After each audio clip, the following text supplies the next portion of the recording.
All right. Well, welcome everybody to the Regional Natural Areas Plan Update public meeting.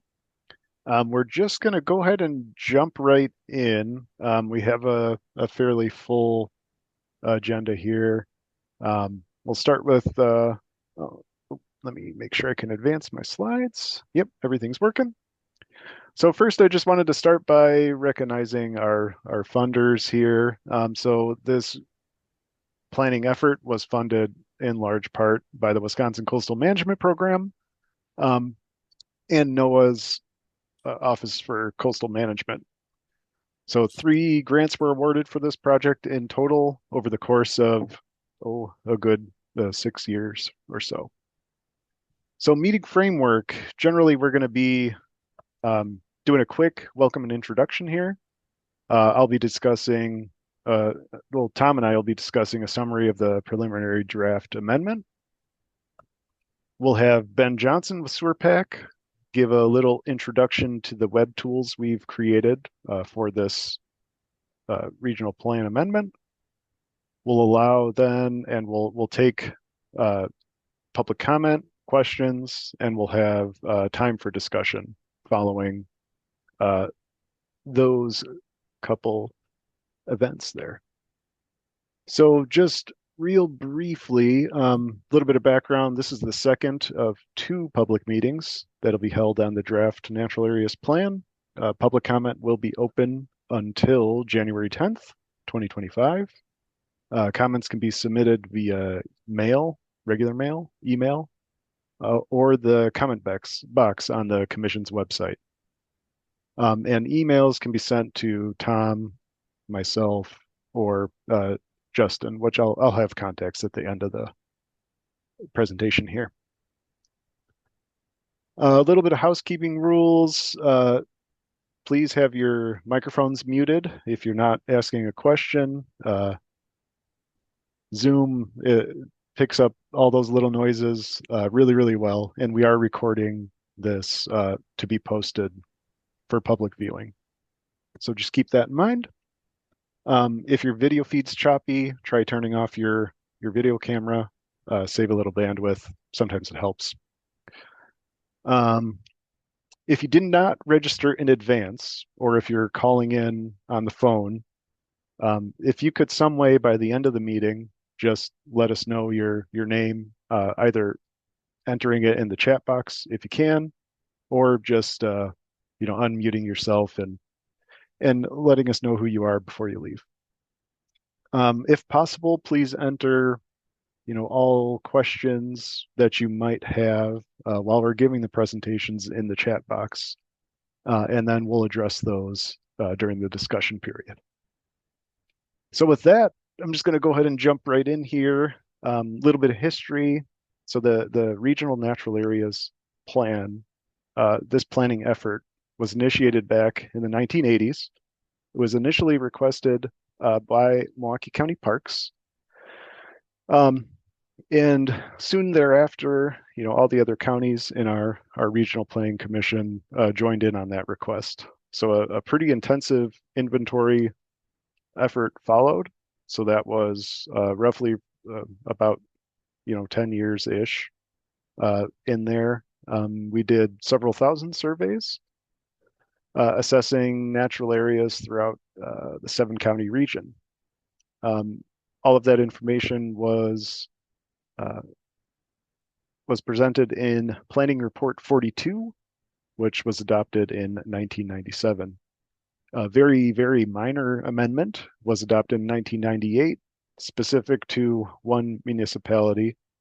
A major amendment was completed in 2010, and this update was initiated back in 2019, and we're planning on having this adopted, well, hopefully adopted in 2025.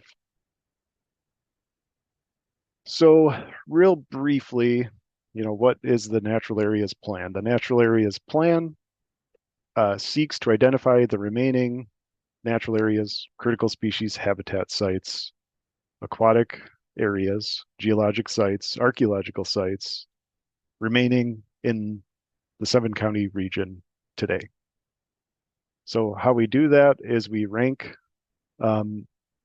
those sites based off of criteria that we've identified, and then we prioritize recommendations for protection and management based off that ranking scheme.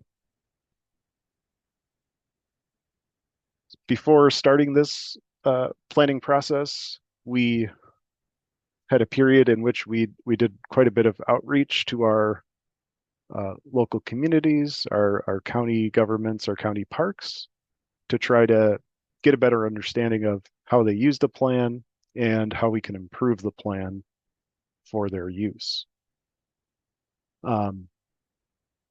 So the big takeaways we got was that we needed to provide, obviously more up-to-date information. The plan, was already very much out of date. We need to provide a more centralized digital data format as opposed to a hard copy map and table type format, and needed to maximize its usability to a variety of users by providing it in a digital format.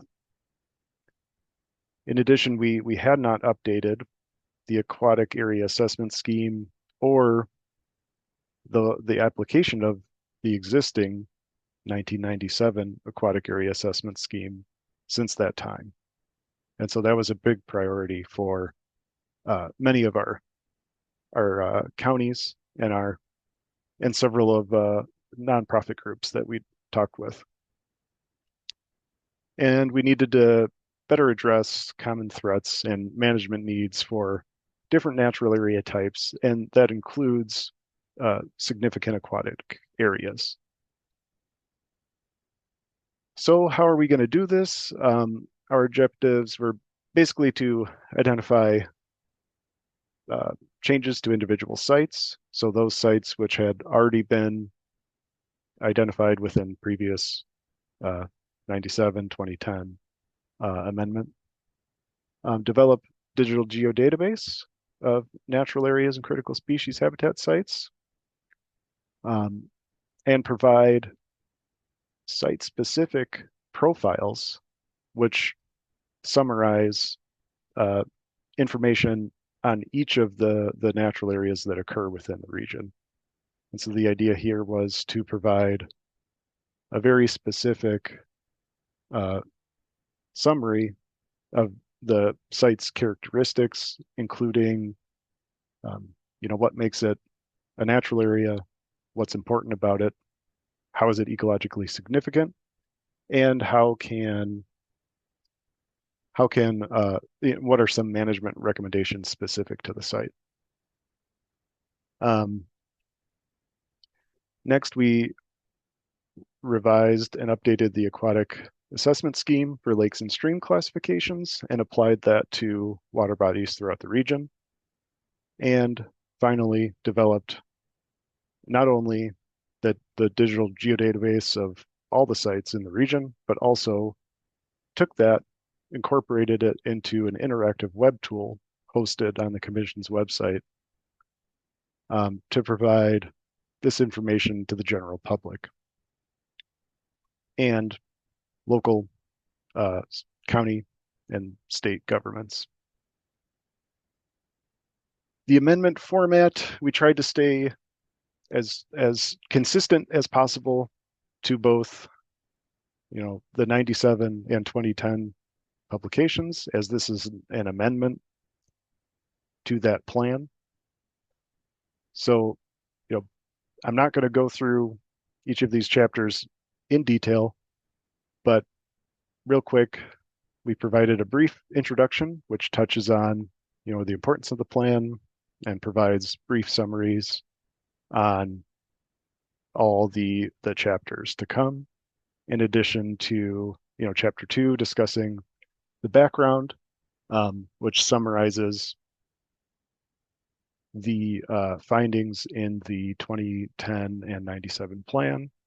Chapter 3 breaks down sites protected since 2010. So which natural areas, critical species habitat sites were recommended for protection that were protected in that intervening time period.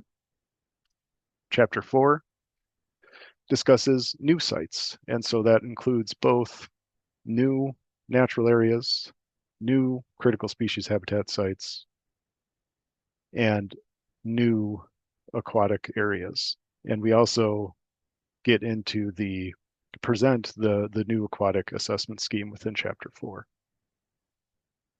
Chapter 5 is just basically a summary of the changes to the listed species found within the Southeastern Wisconsin region.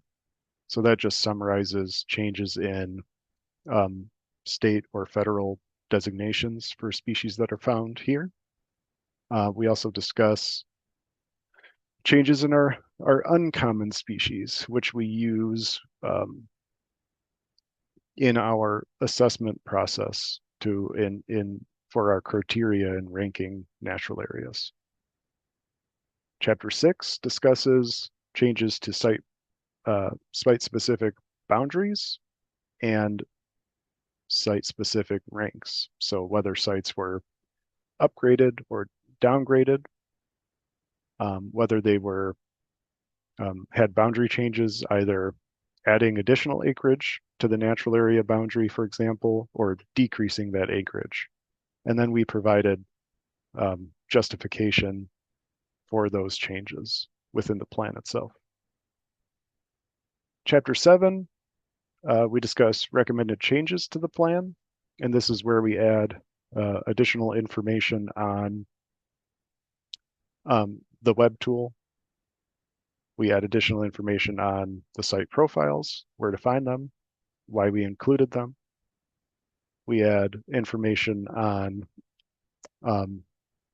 recommendations for management strategies, and specifically we add additional recommendations for strategies for managing aquatic areas. Chapter 8, we provide then our preliminary recommendations for the plan itself. So kind of summarizing all of all the changes in the previous chapters, culminating in that chapter 8.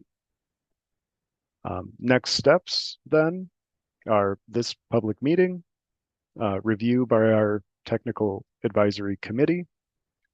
So once we have comments received and our public comment period closes, we will incorporate those comments into our final chapter 9, which will include the final recommendations, and that is to be completed. We will have a large appendix. This will be a digital appendix hosted on the Commission's website. So this will contain all the individual natural area site profiles. So again, that's the one-page summary of each natural area in the region. And it will also have the web tool. So very, very briefly, so 2024 findings, we've identified 478 natural areas, 42 of which are natural areas of statewide significance. So that's the NA1, 107 are NA2s or natural areas of countywide or regional significance. 329 are natural areas of local significance. We identified 412 critical species habitat sites. So these are sites that contain rare species, so species that are state or federally listed as endangered, threatened, or special concern, or species of concern in the case of a federal listing. We've identified 87 geological sites of significance, 15 archaeological sites, all of which occur on the National Register of Historic Places, and 11 grassland and forest interior reestablishment sites. And those sites specifically were intentioned to be large-scale habitat restoration sites, specifically to provide habitat for area-sensitive species, such as birds and mammals that require large tracts of uninterrupted habitat. So here I provide just a real basic rundown and summary of number of natural areas by county. In the original 1997 publication, that's that PR 42 column, the 2010 amendment, so the first amendment, and then 2024 provides the current rankings. So you can see there's been significant changes over the years. And here it's important to note that while there's a change in the number of sites, not all of these sites are lost. Some of these sites have been combined.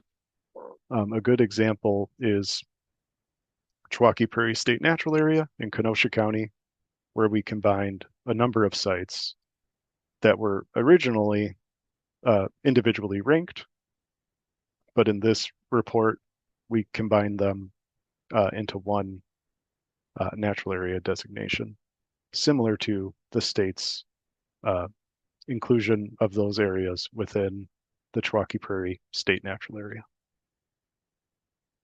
So with that, I will pass it off to Tom, who's going to discuss changes to the aquatic natural areas.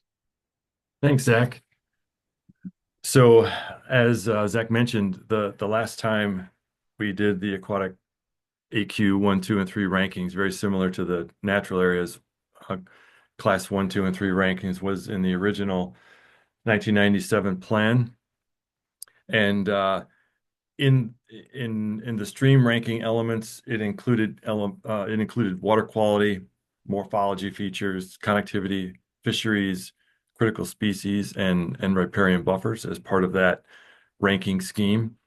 And the lakes were somewhat similar in that it included connectivity and fisheries and critical species habitat and buffers, but also water quality features like trophic state and surface area of the lake. So size component to that. And as part of that, this is a map showing the 1997 plan. There were found to be 118 critical stream reaches that varied from the Bark, the Fox River, Milwaukee, Mukwonago, and Oconomowoc rivers, and 148 critical lakes, including Beulah, Big Cedar, Nagawicca, and Phantom. So there was a fairly good distribution back at that time. You can, next slide there, Zach. And the 20 amendment didn't have the time and capacity to actually update the aquatic area scheme at that time. And but since the 1997 publication, it was almost maybe even better that we waited to this time period because there are so many more profound research and tools that and metrics that we could utilize for this assessment scheme that really wouldn't have been possible even as of 2010. For example, there was the DNR's Lake and Stream Natural Community Model that was developed, which is based on hydrology and temperature. Since 1997, there's a new floristic quality assessment, and as well as the aquatic plant point intercept protocol has also been changed. And with that, there is an aquatic plant bioassessment tool associated with that. All very recent information. And although they had macroinvertebrate index back then, it was more refined in the early 2000s. And there's been several fisheries indices. So back in 97, all we had was the warm water fishery index. And since that time, we've had the cold water index and the cool water index and intermittent IBIs, all of which were very important because there are different levels of expected species diversity for such different systems in terms of temperature and productivity. So uh, those didn't exist back then, and we have a new fishery classification in Wisconsin lakes that was done in 2019. So these are all metrics that we're able to utilize. And I would also like to point out, you can go to next slide, Zach, is that as part of this assessment, we did form an aquatic habitat subcommittee, and this was packed full of the region's, not just the region, but university faculty in the region, fisheries biologists, limnologists, as well as DNR biologists, limnologists, mussel ecologists, um, stream ecologists, and so quite a variety, and aquatic plant experts as well. And um, they helped provide the basis for this ranking system and give us important feedback.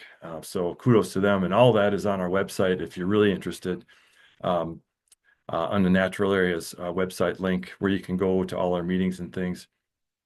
So, but with that, um, here's an example of the lake score. And I mentioned, since the metrics are so profoundly different, we had to really revise the entire metric scheme. And so lake scores, the top score is 100. And you can see how we weighted each of the metrics. Morphology and water quality was a little bit less weighted than the biotic features, such as aquatic plants and fisheries and rare species. You can see that makes up 75% of the scores. And of course, then there was habitat connectivity, which we felt was also a very big feature that we should weight a little heavier. And then, of course, riparian buffers. You can go to the next slide, Zach. And the streams are very similar, also revamped, and a score equal to 100. And its features too were morphology, water quality, as well as, again, you could see macrovertebrates and fisheries and rare species too kind of were weighted, the greater weight of the scores for those systems, as well as habitat connectivity and riparian buffers there as well. Go ahead, Zach, the next slide. And so jumping right into the results, only the highest scoring water bodies are designated as aquatic areas in terms of AQ 1, 2, and 3. AQ 1 is of statewide importance, AQ 2 is countywide importance, and AQ 3 is of local-wide importance, based on this assessment scheme, of course. So 54 lakes in the region were identified in terms of lakes. As significant aquatic areas. 12 are AQ1. Of course, that includes Lake Michigan. 21 AQ2 and 21 AQ3. And we had 91 stream reaches identified as the significant aquatic areas, 17 AQ1, 31 AQ2, and 43 AQ3. And you can see in the map there, and you'll get a chance to sleuth around the interactive web tool to see, but there is a really good distribution and somewhat good consistency too uh, from the 1997 plan as well. And the aquatic areas are located in every county of the region. So that was also that was also a good result of our analysis. Go to the next slide, Zach. And we did as much as we could develop, do some comparisons to making sure that our results were reasonable, as well as feedback from the Aquatic Habitat Subcommittee, as well as a double check with area biologist. A shout out to Heidi Bunk for doing a great review on the lakes, which provided some really, really good feedback. Given that we've got people like Heidi who have spent their careers on almost every lake in the region, has a really good sense of the quality and the change in quality, and we're able to look at how good our aquatic assessment worked. So having that feedback was really, really valuable. But we're also able to see that most of the lakes and streams in 1997 were also designated currently. That includes two lakes not ranked in the original plan, which includes North Lake and Walworth and Pretty Lake and Waukesha. And Lake Michigan and several ranking lakes and rivers are also identified in the conservation opportunity areas as part of the 2015 Wisconsin Wildlife Action Plan. So there was good consistency there. And in addition to that, many of our lakes and streams were identified as high quality waters by DNR in their 2022 ranking as part of their aquatic assessment areas. And there was similar criteria as part of the updated aquatic area assessment schemes there too. So there was good, I guess there was good. We felt strongly that what we were the results were fair and reasonable. So as part of this assessment. So next slide, Zach. Oh, and I think that's Yep. it then. Yeah. All right. Yeah, so just real briefly, we've mentioned the web tool several times, and again, Ben Johnson is going to go through this all in a second, but I just wanted to, briefly introduce this tool. I think one of the nicest features of the tool, besides just its ease of use, is the ability to click on individual natural area polygons, and you'll have this slew of attributes that pop up in a little pop-up window here, including the site profile, which we've mentioned several times now. So I gotta click instead of use the buttons. So I just wanted to briefly introduce everyone to these. Again, these are all available on the website. They are also available through the web tool viewer if you are interested in individual sites. So again, what they are is basically a one-page summary of all the information we have collected on these natural areas for the past, 30, 40 years almost. Um, I will say a lot of this information comes from uh, multiple organizations. This is not just our information. Information was collected from many partner organizations to build these. So this is more of just a culmination and a summary of that information that's been collected more broadly. So I think, generally I've mentioned, um, there's some real brief metrics up at the top of these, in addition to a brief description of the natural communities found therein. And we tried as much as possible to um, use, say, DNR's natural community classifications, as that's what many people are familiar with.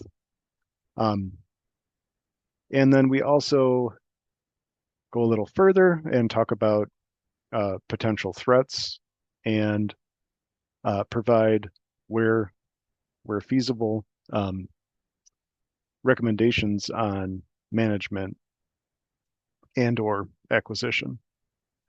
Also included, and maybe this isn't the best example, but where we've taken exemplary photos of, say, important plants or animals or natural communities, we try to include those as much as possible as well.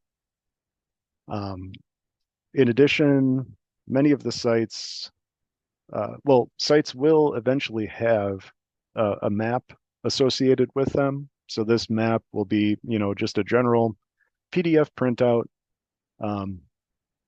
and we'll have natural area boundary. We'll use our high-res aerial imagery. So you'll have a nice printable map to, say, utilize for any number of purposes, outreach, field visits, uh, things like that. So real briefly, our timeline for completion on this effort, I just wanted to touch on a few key dates here. So this is our second and final public meeting. Public comment again will be open till January 10th. Um, and we'll accept public comment, email, mail, or on the website. Towards the end of January, after we've had a chance to incorporate public comment into a final draft, we'll present that final draft to our technical advisory committee. Following, well, if approved, we'll continue uh, on to mid-February, where we'll present that to our internally to the commission's planning and research committee. So that's a committee composed of um, commissioners here.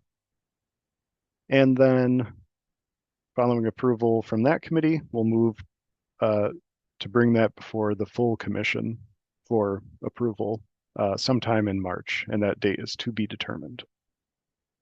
And following that, we should be able to have this report published sometime in May on the commission's website with a finalized version of the web tool available for the public.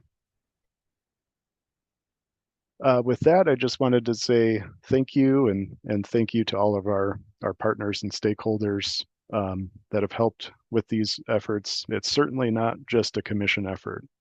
Um, we've partnered with many agencies and local governments to bring you this planning report. So with that, contact information can be found here on our website. And feel free to submit comments in any way that suits you best. With that, I think we can move on to Ben, who's going to give us a brief overview of the web tool. So I will stop sharing, Ben, and you can take the wheel. Hello, everyone. I will kind of walk us through the web tool.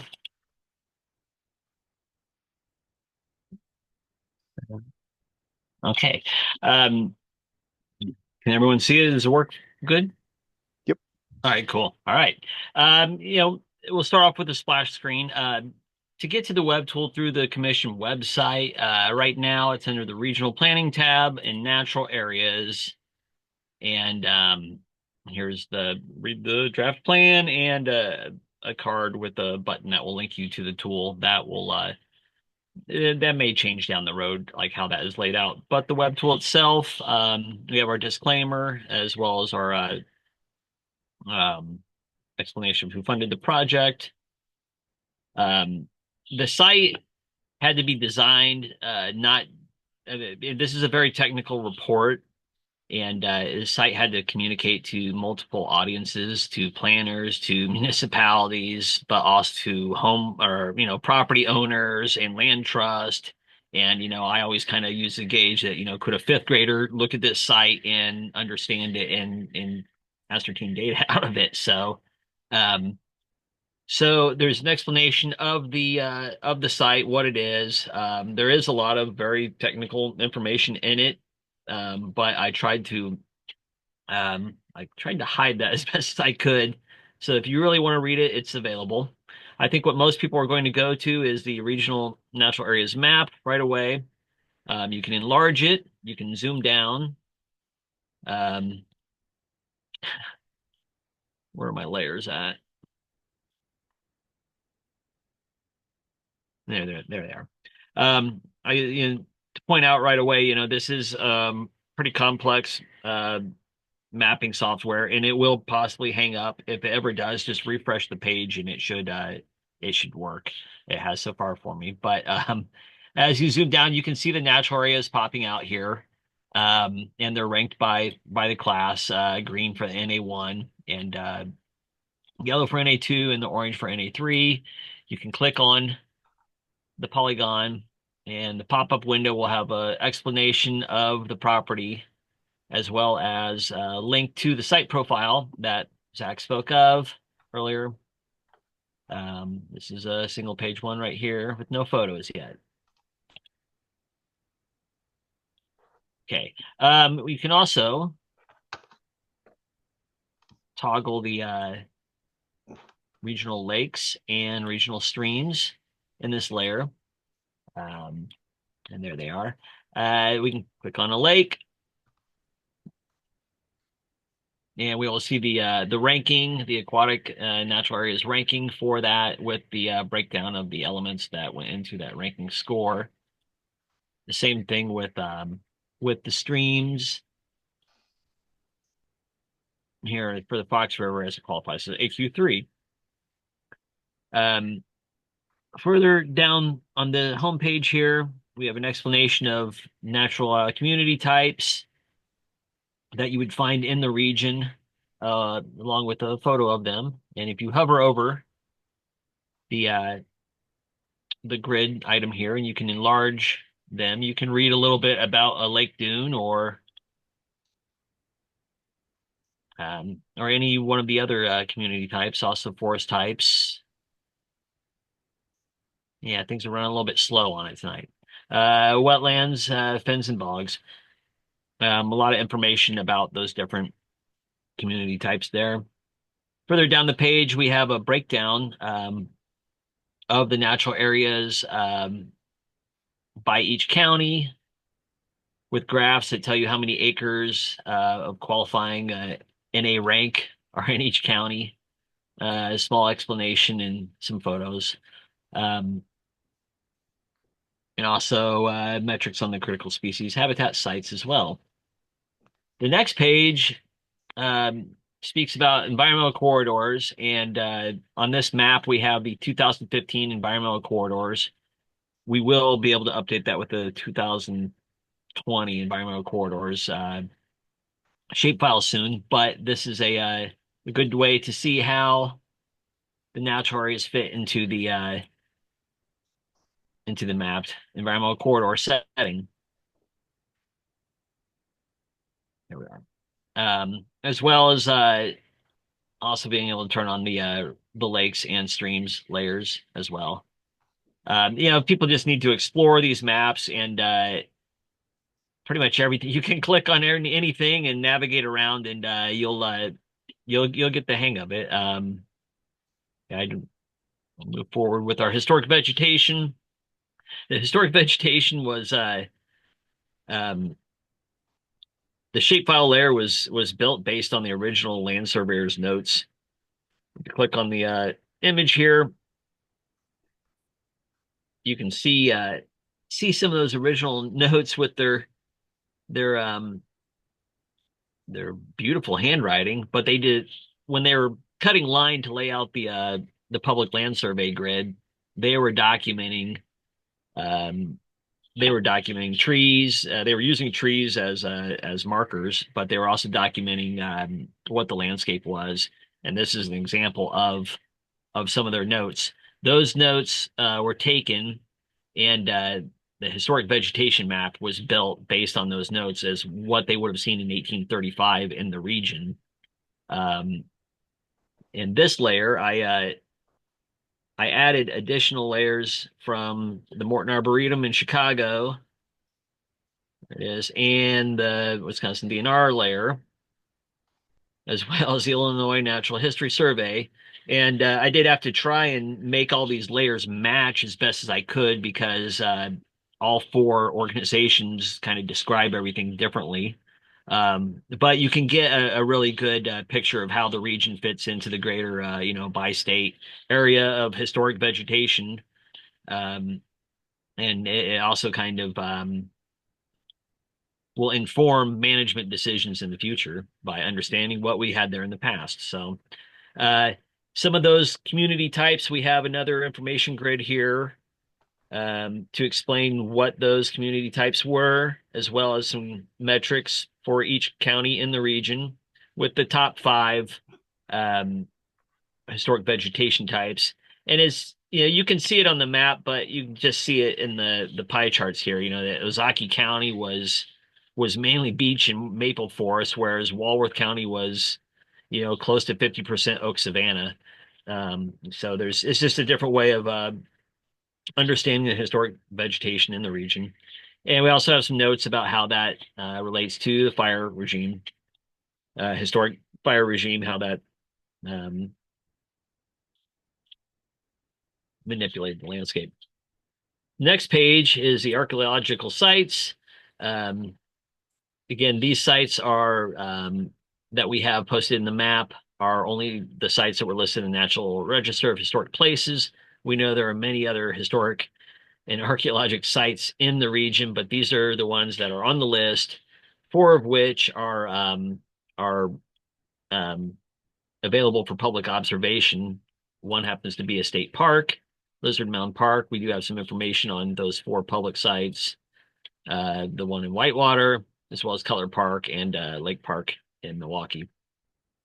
The map, we did generalize the locations because these locations are some of them are on private land, a lot of them are on private land, and they have restricted access. These are not public. These are not parks. These are mostly burial mounds. The chart at the bottom, I'm sorry, the table at the bottom describes what each one of them are, and when they were designated on the National Register. This page will probably grow as we find more mounds. The geologic features.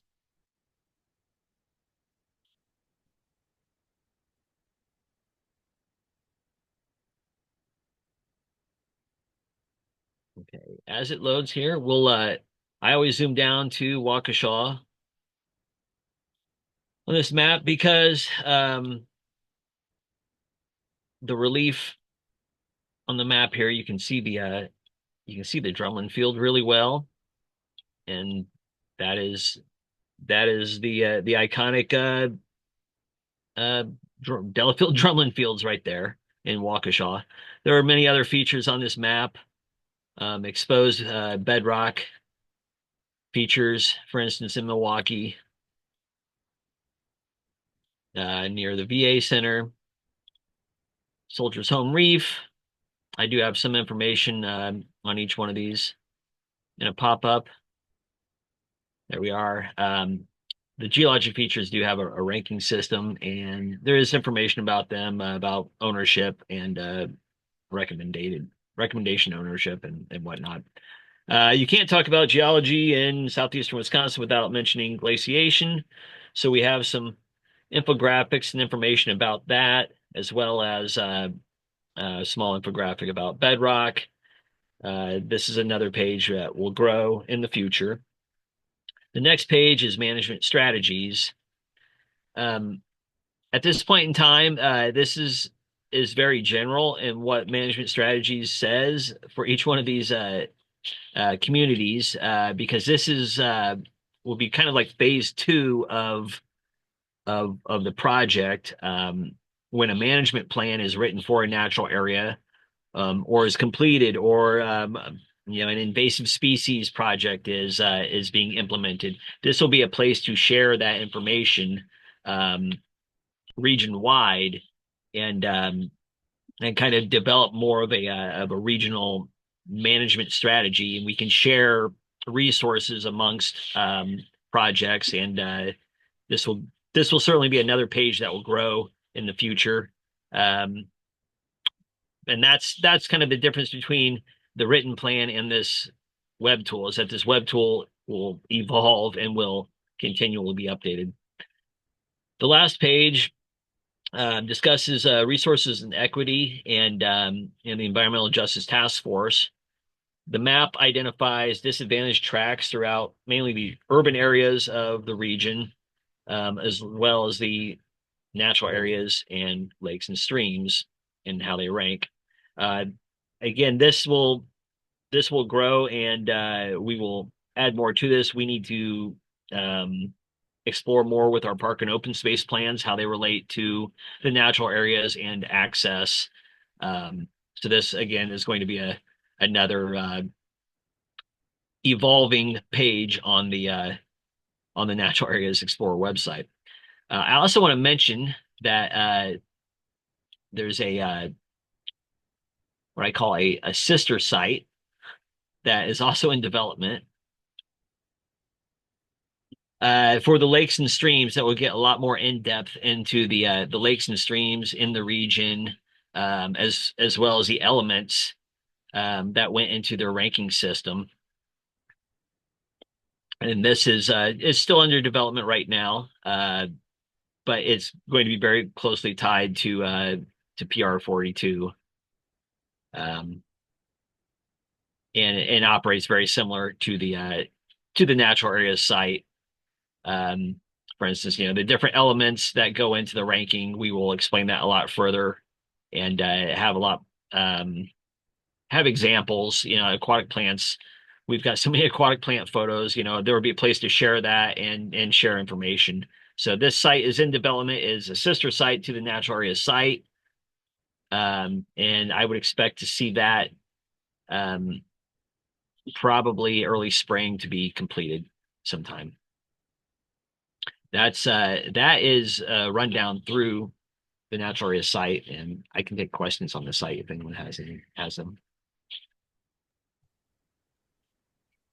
Yep, we're happy to take questions and comments at this time on anything you saw here.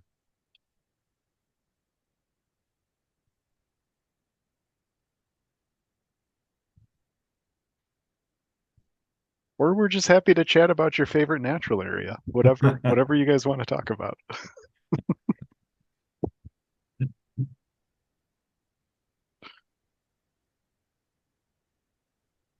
I can, Oh, oh, go ahead, Emily. You can unmute if you want. Hi, can you hear me okay? Yep, you're good. Great. This is Emily from UW Parkside. This is cool. It's great to see an update. We have a few properties that are in this plan. So I was just wondering what sort of feedback you would think is most helpful in this final round from faculty or whoever.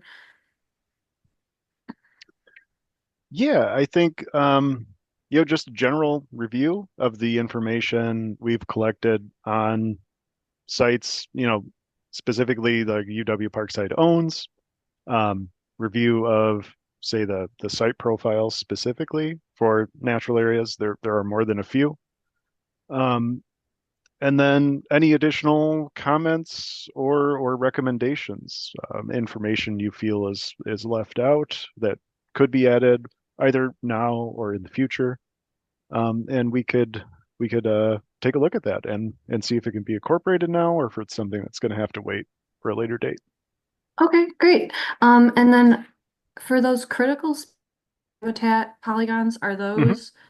were those just kind of taken from feedback from different like DNRs or different surveys and things?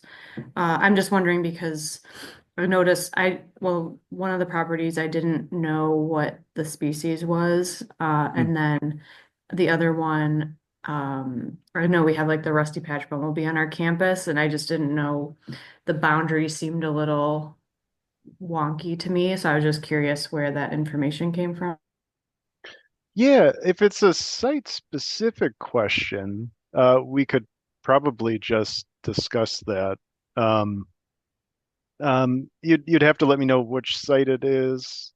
Okay. So there are several on UW Parkside that are listed for plants and animals.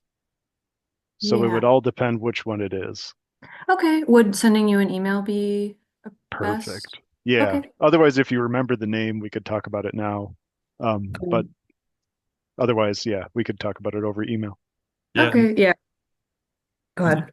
Zach, maybe you should explain the what we're trying to show with the critical species habitats and what we weren't able to show. Sure. So for the critical species habitat sites specifically, we removed all information related to species specific information. So we, in previous versions of the plan would specifically say what, you know, species was present and where. Since we have not collected that information necessarily, we just redacted that for the purposes of the plan and the public facing portal. If it's information we collected, which it probably is if it's on UW Parkside property, because I was there several times over the course of the past several years, it's probably information that I've collected And so I could certainly share that with you.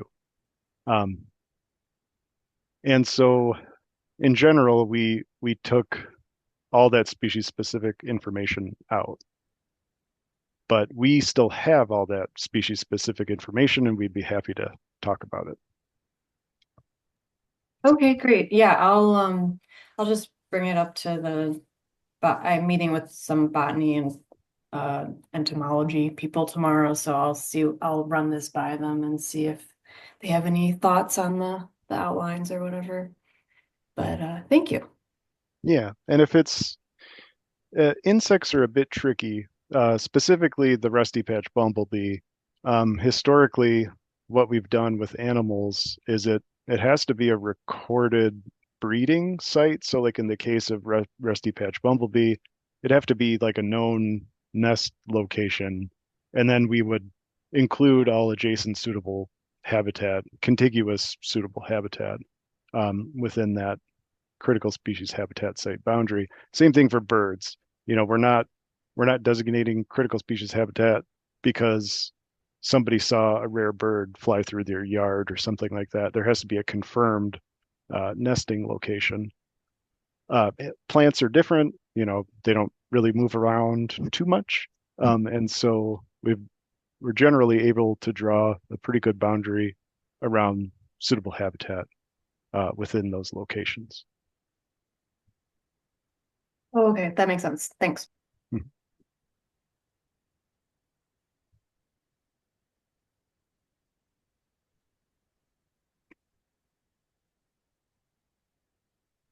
Oh, go ahead, Eric. Hi, can you hear me? Yes. Mm-hmm. Yeah, oh, thanks.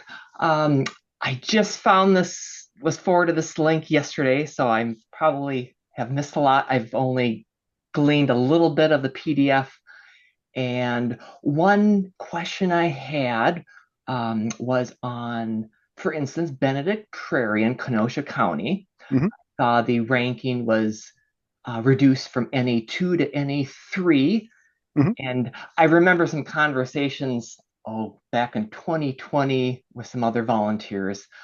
And at the time, there was mention that the ranking was going to be revised to 3. I was curious, when are the rankings revisited? Beginning in 2020, the prairie enthusiasts started some management activity to help the UW Milwaukee, I believe, and the site has had a lot of woody invasives removed up through this year. So I was just curious on when rankings are revisited when management is done. Yeah, so this one was downgraded, I believe, back in 2019, prior to that work being done, when my predecessor Dan Carter was in my position, and it has not been revisited by SWRPAC. No one's requested that we've revisited it, and so that is why that designation has not um, been revisited at this point in time. Um, it's not to say that we couldn't revisit it or that we shouldn't. It's just that we haven't been asked to do so. Okay, thank you. Yep. So we can certainly do that in the future. And something I did not mention at all, and I apologize, is that we're planning on um, decreasing the interval between amendments here. So we're planning on keeping this plan updated more on a 5-year schedule as opposed to a roughly 15-year schedule. So we're going to be able to, you know, adjust those rankings on a finer temporal scale. So if there are sites that, you know, a group or a collaborative group want us to review, just have to reach out and ask. Yeah, I think also we're with the with the natural areas layer, we're going to possibly develop like a a proposed changes layer Mhm. as we go, uh, kind of throughout that 5-year period before you would have um, plan updates. So that would just I'm not sure how we will do that yet, but that would probably be a layer that you know a proposed change to a natural area would probably just be a new polygon, or as there's new site visits, that would be that layer. So it will evolve kind of throughout the that 5-year period, and there will be new information on the web tool to kind of document some of those changes. Well, it looks like we got a question from Heidi. Is the natural areas portal available on SewerPack site now? I looked and couldn't find it. Mhm. Yep, it is on the website. It should be under the regional planning and then natural areas tab. And it should be, if you scroll down towards the bottom of the page, it should be there. Um, I can probably share my screen really quick Yeah. Oh, and looks like just, she got it. Yep, she oh, got it. okay, Yeah. perfect. For those of you maybe didn't recognize, our SewerPack's website has been profoundly updated, so things are a lot different if you haven't been visiting our website in a while. So things are shuffled around.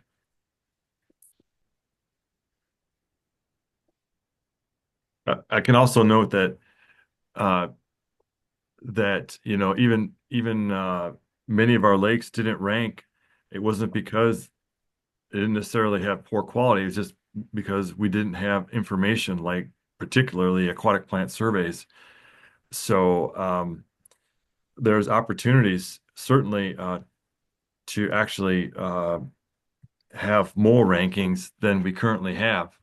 So we just need um, we just need that data, and maybe district and associations or whomever. This could be an opportunity to maybe to get a survey done that doesn't exist or that haven't done it in many, many years. So um, uh, we very well probably have more higher quality water bodies than we currently have ranked now. We just don't have enough information. So we can't rank what we don't know. And new information is better too. So sites can improve their rank. And for example, many of our lakes had very impacted riparian buffers, as you can imagine. And improvements on those shores could improve those scores. So just one example. And that goes the same for the natural areas too. It sure does. Hundreds of sites that I need to inventory that have not been inventoried historically, or at least we do not have data on. That look pretty darn nice. So the work is never done. Right. Well, with that, I don't see any raised hands, or does anyone else have any last minute comments? Speak now or forever hold your peace.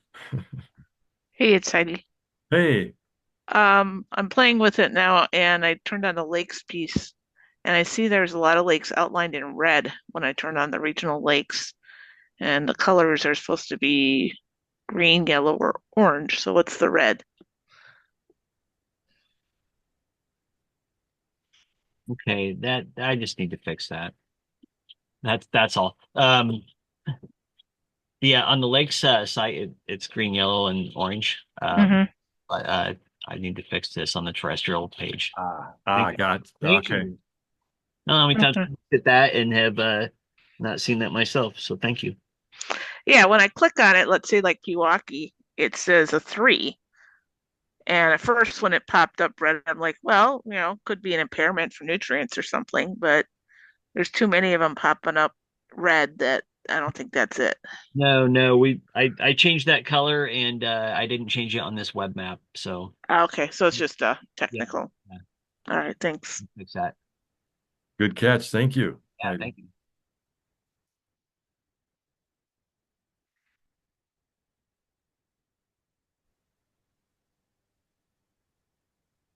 All right. All right. Yeah. With that, Any thank you other everyone for questions? joining us late here on a Thursday night, and appreciate your comments. And if you're so inclined, feel free to please read through the draft plan as well.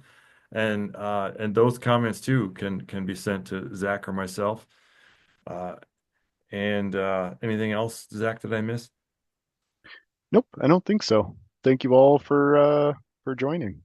We really appreciate it, and thank you for your questions. All right. Good night. Thank you.